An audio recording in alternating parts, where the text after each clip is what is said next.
રાજ્યમાં ફરી વરસ્યો બરબાદીનો વરસાદ. દાહોદ શહેર અને આસપાસના વિસ્તારમાં વરસાદ તો પંચમહાલમાં વરસાદના કારણે લગ્ન પ્રસંગમાં અફરાતફરી.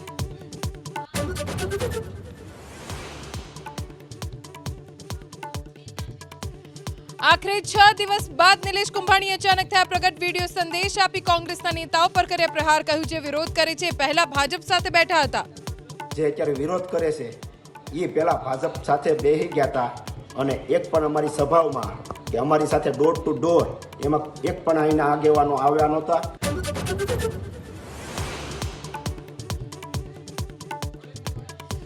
ગુજરાતની રાજનીતિમાં હવે બબુચકની એન્ટ્રી. વાઘાણી વિરોધીઓને બબુચક ગણાવતા કોંગ્રેસ લાલઘુમ તો લલિત કગથરાએ કર્યો પલટવાર. જેમને અહીંયા પગ પેસારા કરવા છે, અહીંયા પાછલા બાણેથી રાજ કરવું છે, એવી બબુચક સરકારને બેસાડવા માંગે છે. ભારતીય જનતા પાર્ટીના જે નેતાઓને ચૂંટો છો એ બધાય બબુચક છે.